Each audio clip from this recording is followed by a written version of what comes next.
11 men executed in the furthest corners of the ancient world, and one final survivor cast into a cauldron of boiling oil. They had no armies, possessed no material wealth, and abandoned everything they knew to preach the resurrection of a crucified man. This is the brutal story of how the 12 apostles faced the most powerful empire on earth and changed the course of humanity. The execution of the man from Nazareth atop the hill of Golgotha around the year 33 AD appeared to be the end of his movement. The men who had followed him for 3 years fled, hiding behind locked doors in fear of the Jewish and Roman authorities, facing immediate psychological ruin. The panic was absolute.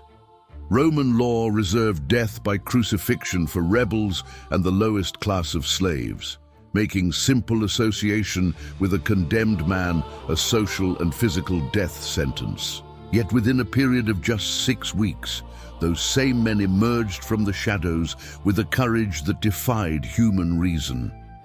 The account in the book of Acts, chapter 2, verses 1 through 4, describes the moment this group of frightened men transformed into an unstoppable force in the city of Jerusalem. The celebration of Pentecost drew more than 100,000 pilgrims to the Judean capital from every region of the Mediterranean, from Parthia and Mesopotamia to Egypt and Rome. The air in Jerusalem smelled of dust, sweat, and sacrificial incense, with crowds occupying every inch of the narrow streets of the old city. It was in this hostile environment that Peter, a simple fisherman from Galilee who just weeks earlier had denied knowing his master 3 times out of fear of a servant girl, stood before thousands of people. Peter did not use diplomatic rhetoric. He openly accused the authorities and the crowd of killing the man whom God had appointed, stating with absolute clarity that the group had witnessed his physical resurrection. On that single day, according to the book of Acts, chapter 2, verse 41, nearly 3,000 people accepted the message and were baptized. The immediate growth of that movement triggered an unprecedented political shock in the region. The Sanhedrin, the Supreme Council of the Jews, composed of 71 members, realized that the death of the leader from Nazareth had not stifled the movement, but had unleashed a wave of conversions that threatened the local religious and political balance. The authorities' response was swift and violent. The apostles were arrested, scourged with 39 lashes, a brutal punishment that tore skin with pieces of bone and lead sewn into the leather, and expressly forbidden from speaking the name of Jesus. But the warning was ignored. In the years that followed, the group of 12 men initiated the greatest expansion of a message in the history of the ancient world, splitting up and traveling paths that totaled tens of thousands of miles on foot, on horseback, and in precarious vessels. If you were to trace the trajectory of Simon Peter over the following decades, you would see a man traversing more than 2,000 kilometers from the valleys of Galilee to the heart of the Roman Empire. The Roman roads of the era were paths paved with irregular stones that destroyed leather sandals and caused severe blisters and deep wounds on the travelers' feet. The suffocating dust, the scorching summer heat, and the constant threat of bandits made every journey an extreme ordeal. Peter preached in Antioch, traveled through Asia Minor, and finally reached Rome, the megalopolis of more than 1 million inhabitants that served as the center of world power. In the year 64 AD, a catastrophic fire destroyed 10 of the 14 districts of Rome, burning for 6 consecutive days. Emperor Nero, needing a scapegoat to deflect rumors that he himself had ordered the fire, pointed to the Christians as the culprits. The resulting persecution was of unspeakable cruelty. According to the Roman historian Cornelius Tacitus in his Annals, Book 15, verse 44, Christians were covered in wild animal skins and torn to death by dogs, or tied to wooden stakes and burned alive at night to serve as illumination for the imperial gardens. Peter was arrested in the midst of this wave of terror. Sentenced to death by crucifixion on the Vatican Hill, the fisherman from Galilee made one final request to his Roman executioners. He declared that he was not worthy to die in the same manner as his Lord.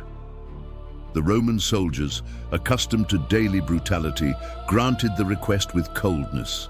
They turned the wooden cross upside down and nailed his feet and wrists. In inverted crucifixion, the weight of the body pushes the internal organs against the diaphragm far more rapidly and violently, causing excruciating asphyxia and cardiovascular collapse within hours. Peter died, hanging on the wood with blood flowing to his head, firm in the conviction that transformed his life. The fate of Peter's brother Andrew was no different. He dedicated his life to traveling the wild regions north of the Black Sea, in territories that today correspond to Ukraine, Russia, and Romania, as well as Greece. Traveling to Scythia meant facing harsh winters with temperatures far below zero, swampy terrain, and nomadic tribes known for their extreme ferocity. Andrew walked thousands of kilometers, sleeping under the stars and subsisting on minimal portions of stale bread and contaminated water. In the city of Patras, Greece, Andrew's preaching led to the conversion of the wife of the Roman proconsul Aegeus. Furious at the impact of the message in his own home, the governor ordered the immediate arrest of the apostle and his death sentence. To prolong his suffering and serve as a public warning to the population, Aegeus ordered that Andrew not be nailed, but tied with thick ropes to an X-shaped cross, known today as the Cross of St. Andrew. The tight ropes cut off the circulation to his arms and legs, causing painful swelling and unbearable muscle cramps under the scorching Greek sun. Historical records from early Christian tradition indicate that Andrew remained alive, hanging on that wood for 2 full days, using his final breaths to encourage the faithful who gathered around him before succumbing to exhaustion and multi-organ failure. 2 days. Meanwhile, James, son of Zebedee and brother of the Apostle John, faced his fate much more quickly, yet devastatingly, for the nascent community in Jerusalem. He was the first of the 12 apostles to seal his testimony with his own blood. Around the year 44 AD, King Herod Agrippa I, in an attempt to align himself with the most conservative religious factions of Jerusalem, initiated a campaign of direct repression against the church leadership. The Book of Acts, chapter 12, verse 2, reports the execution of James with a sobering and shocking brevity. He was killed by the sword. The method of execution by decapitation with the Roman sword, the gladius, was quick, but it required a public act of brutality before the crowds. The historian Eusebius of Caesarea, in his Ecclesiastical History, Book 2, Chapter 9, preserves an account attributed to Clement of Alexandria that demonstrates the psychological impact of that moment. The man who had arrested James and brought him to court was so impressed by the apostle's serenity and immovable courage before the blade that he converted on the spot. Both were taken together to the execution site and beheaded in the same instant. The contrast between humble life in Galilee and the extreme frontiers of the known world is evident in the trajectory of Thomas. Frequently remembered for his doubt in the Gospel of John, chapter 20, verse 25, Thomas took his mission to the furthest geographical limits of the time. He traveled in directions that surpassed in complexity and risk almost all other apostolic missions, crossing Persia and boarding merchant ships that navigated the dangerous waters of the Indian Ocean until reaching the Malabar coast in southern India around the year 52 AD. Imagine the scale of this journey. Thomas traveled more than 7,000 kilometers away from his homeland, facing a suffocating tropical climate with humidity exceeding 90%, tropical fevers for which there was no cure, and immense linguistic barriers in a culture entirely different from Semitic and Greco-Roman traditions. He founded Christian communities along the Indian coast, known today as the St. Thomas Christians, challenging the rigid social structure of the local caste system by preaching that all men were equal before the Creator. His presence and numerical growth generated strong opposition from local priests. In the year 72 AD, on the hill of Millipore, near the current city of Chennai, Thomas was surrounded while praying. Armed with barbed iron spears, his attackers struck the apostle from behind. The metal points pierced his lungs and heart, ending the life of the man who traveled from the Middle East to the depths of Asia to testify to what he had seen. Philip, in turn, took the message to the prosperous and idolatrous cities of Asia Minor. His mission culminated in the city of Hierapolis, located in present-day Turkey, an urban center famous for its thermal springs and the fervent cult of the goddess Cybele and sacred serpents. Philip's preaching and his confrontations with the local pagan practices outraged the city's magistrates and religious leaders.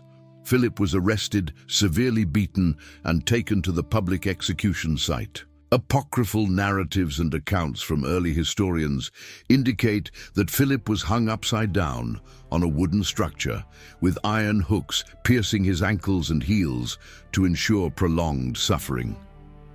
The lancinating pains caused by the hooks tearing through the flesh and nerves of his legs were not enough to silence his voice. Even suspended by his bleeding ankles, Philip continued to exhort the people until blood loss and neurogenic shock ended his life. Pain and sacrifice were the daily currency of these men. Bartholomew, also identified in the scriptures as Nathanael, took Christianity to Armenia, a mountainous region of harsh winters and rugged terrain located on the border between the Roman Empire and the Parthian Empire.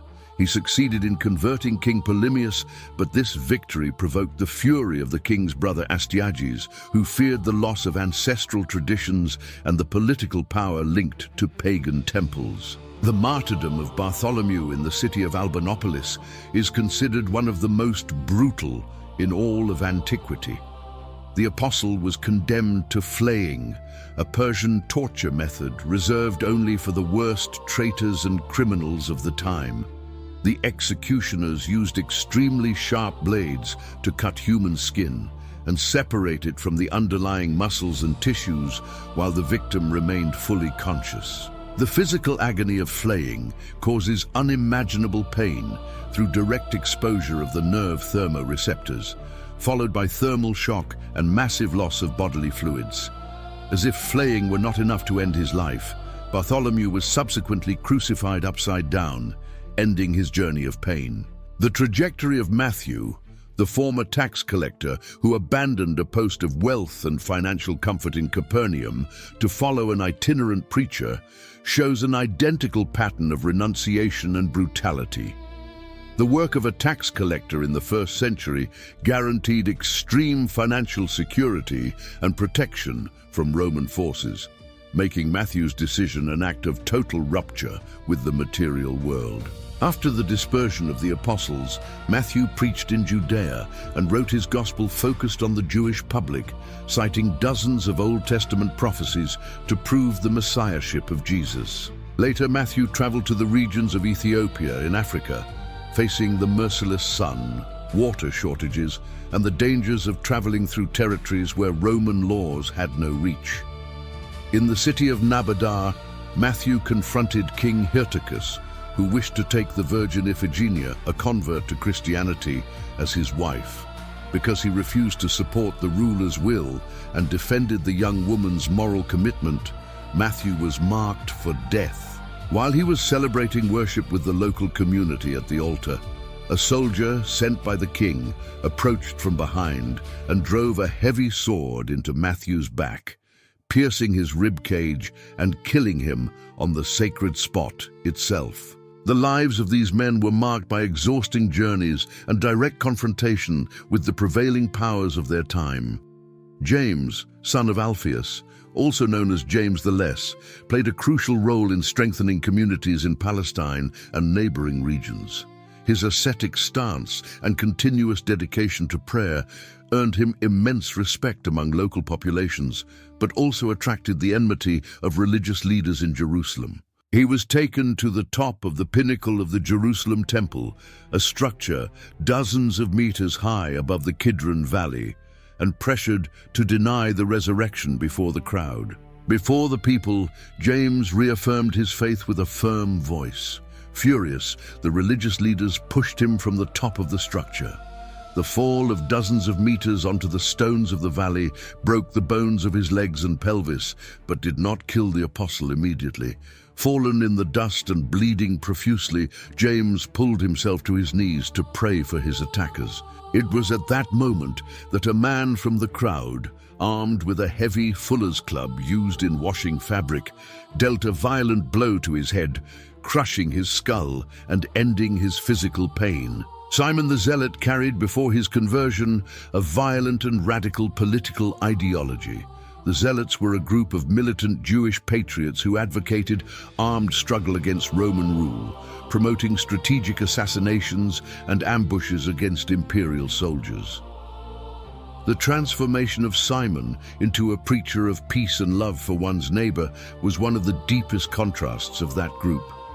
He took the message to Egypt, to North Africa, and traveled with Jude Thaddeus to Persia.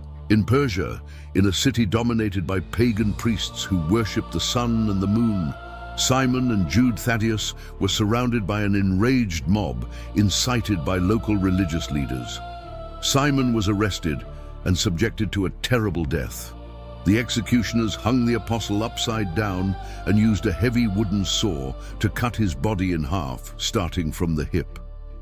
The slow and atrocious cut severed vital arteries and soft tissues under the stunned gaze of the crowd. Jude Thaddeus, the apostle who in the Gospel of John, chapter 14, verse 22, asked the reflective question about how the Master would manifest himself to his own and not to the world, faced death on the same occasion. He was severely beaten by dozens of men armed with heavy wooden clubs and then had his head severed by an iron axe. Their bodies were left at the site as a warning to anyone who dared to challenge the dominant religious order in the region. The void left by Judas Iscariot, the apostle who had betrayed the group for 30 pieces of silver and died in a tragic manner as narrated in the book of Acts, chapter 1, verse 18, was filled by Matthias. Matthias had accompanied the group from the baptism of John until the day of the Ascension, being chosen by lot to complete the number of 12 witnesses. He dedicated the following years to preaching in the arid regions of Judea and the distant lands of Cappadocia. Historiographical tradition indicates that Matthias was arrested in Jerusalem on charges of blasphemy brought by local authorities. He was taken outside the city walls and stoned to death by a crowd seized by religious frenzy. The heavy stones thrown at his body broke his limbs and caused devastating internal hemorrhaging before a Roman soldier applied the coup de grace, severing his head with a hatchet. Physical death, isolation, relentless persecution. The only one of the 12 original apostles who did not suffer a violent death by martyrdom was John, the brother of James and the youngest of the group. However, the absence of an execution by blade or cross did not mean a life free from unbearable physical and psychological torment. John oversaw the growth of the church in Ephesus and cared for the community for decades, watching one by one as his fellow travelers were hunted and executed at the borders of the empire. During the reign of Emperor Domitian, around the year 95 AD, the imperial persecution of Christians reached a new peak of bureaucratic and state cruelty. Domitian demanded to be worshipped as a living god under the title of Lord and God, making the Christians' refusal to incense his image an act of high treason against the Roman crown.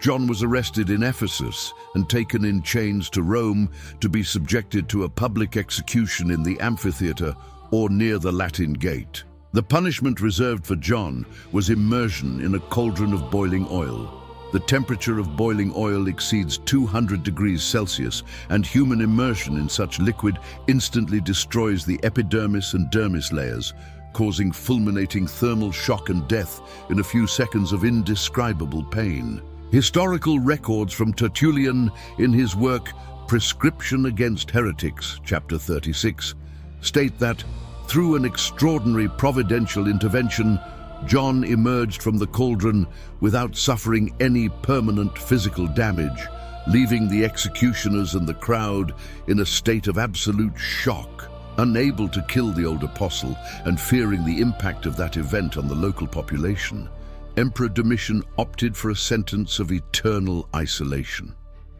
John was banished to the island of Patmos, a desolate volcanic rock of only 34 square kilometers located in the Aegean Sea. Patmos was used by Roman authorities as a penal colony for dangerous criminals and high-risk political prisoners. Life on Patmos meant forced labor in stone mines under the lash of Roman guards, minimal food consisting of brackish water and rotten rations, and total isolation from the rest of the world.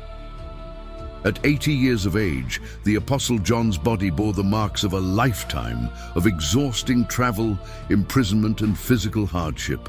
He lived in a cold, damp cave on the mountainside of the island, hearing daily the roar of waves crashing against grey rocks and the strong wind that cut through the island during storms. It was in this situation of absolute isolation that John wrote the book of Revelation.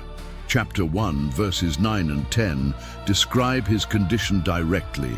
He presents himself as a brother and companion in the tribulation, in the kingdom, and in the perseverance, being on the island called Patmos because of the word of God and the testimony of Jesus. John lived long enough to see the end of Domitian's reign and returned to Ephesus under the government of Emperor Nerva, where he passed away from natural causes around the year 100 AD, surpassing 90 years of age, as the last living eyewitness of that initial group. The question that historians, sociologists, and behavioral psychologists have asked for more than 2 millennia is extremely simple. Why did these men accept prolonged physical suffering, extreme exile, and the most violent and painful deaths of antiquity without ever backing down? If the story of the resurrection were a fraud invented by a group of conspirators to gain power or social prestige, human psychology dictates that the conspiracy falls apart the moment physical pain and death become imminent. Men lie to gain money, authority, land, or visibility. However, the apostles gained no material wealth. They did not accumulate land properties, did not command armies with weapons, and did not obtain any privilege within the power structures of the Roman Empire or Judea. On the contrary, the commitment to that message resulted in the immediate loss of their jobs, the abandonment of their families, rejection by their native communities, severe physical deprivation, nights in the open, scourging, lashings, and finally, public executions by decapitation, flaying, impalement, and crucifixion. Modern archaeology and epigraphic findings in recent decades continue to confirm the exact historical context in which these men lived and died. The routes described in the Book of Acts, the names of local governors like Sergius Paulus in Cyprus and Gallio in Corinth, and the execution techniques recorded by Roman historiography demonstrate that the accounts do not belong to the realm of poetic mythology, but to the concrete history of the first century. Those 12 men began their journey in a peripheral and impoverished region of the Roman Empire, without any university training, without access to modern communication networks, and without the support of any military force. They traveled more than 30,000 kilometers combined, covering 3 continents known at the time: Europe, Asia, and Africa. The transformation of a small group of frightened fishermen and tax collectors into a leadership network capable of shaking the foundations of the most powerful empire on earth is one of the most extraordinary phenomena in all of human history. They did not use the sword to impose their message. They used their own blood as the definitive proof of the veracity of what they had witnessed. The legacy of these men was not written on stone monuments that time can erode, or on gold coins that can be melted. Their legacy was engraved in the cultural transformation of the entire Western and Eastern world, forever altering the concepts of human dignity, compassion, morality, and hope in the afterlife. They did not die for an abstract philosophical theory developed in libraries or for a mutable political ideal. 11 men gave their lives on the tips of spears, under the blade of swords, and on the wood of crosses, because they were absolutely convinced that they had seen, touched, and walked with a man who defeated death itself.